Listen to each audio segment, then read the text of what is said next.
Dr. Alan Heeger of the University of California, Santa Barbara, dreams of bringing solar power to everyone. The sun is shining. The energy that we receive from the sun in 1 hour here on the Earth is sufficient to handle the energy needs of the entire planet for a year. Naturally, he enjoys the conventional photovoltaic solar panels on his house.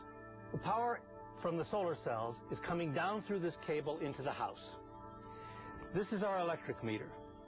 When the sun came up this morning, the meter started running backwards. We're selling electricity into the grid. But as a scientist, he was frustrated.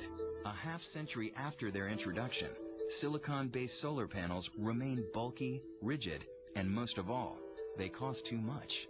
The main problem with the current technology is the expense. The time to recover the investment is something like 8 to 10 years. Alan Heeger set about making the sun's energy more affordable for everyone.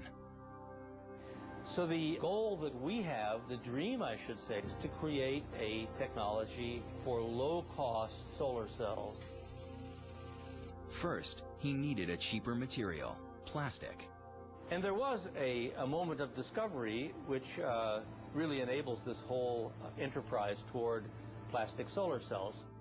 That was the day he mixed plastic with a fullerene, a carbon molecule, and forever changed the world of solar cells.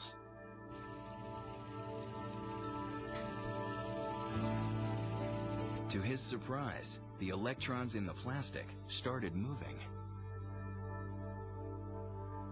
Today, Alan and his team are testing the speed at which their latest solar cell conducts electricity. It's even more efficient than they expected. This is really exciting because it happens in a time scale even faster than the first steps of photosynthesis, 1,000th of a billionth of a second. That means it's very efficient. Using different plastic and fullerene combinations, Alan has made several kinds of solar ink. Each one absorbs a different wavelength of the sun's energy. They can be viewed as inks. They can be formulated as inks. They can be printed as inks. Now, solar ink can be sprayed on any surface in layers. Each layer responds to a different wavelength of light. It already has the titanium oxide on. With this solution, solar cells can be rolled out like newspapers on a printing press. These kinds of unexpected discoveries are part of what makes science so exciting. You cannot plan on them, but you're really happy when they happen.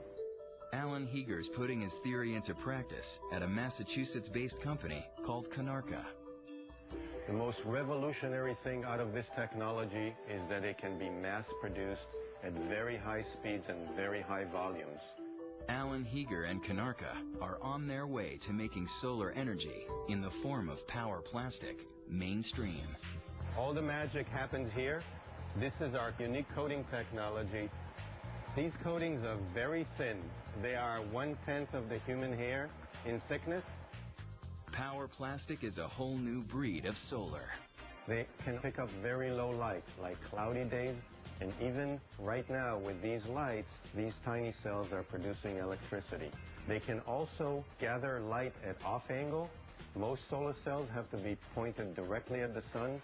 Portable electronics, the cell phones we carry, all of the many different electronic devices that are so dependent upon being plugged in for recharging. These devices now would have the ability to self-charge themselves. You set it on the table and the light above the table would be recharging the battery inside the device. Power plastic should be available very soon, and by 2010, you may be able to power up your house this way. The solar cells can conform to the contours of the roof, where even one day the solar cells can be built into the roofing tile. While conventional solar panels cost $2.40 per watt of electricity, these are currently below $1 per watt. Once it gets out of the experimental stage and into large-scale manufacturing, they believe they can get it down to 10 cents per watt. Alan Heeger's dream of a world without wires may be right around the corner. The implementation of the solar cells on a large scale is such an opportunity. We have to take advantage of it. Work harder, work harder. did.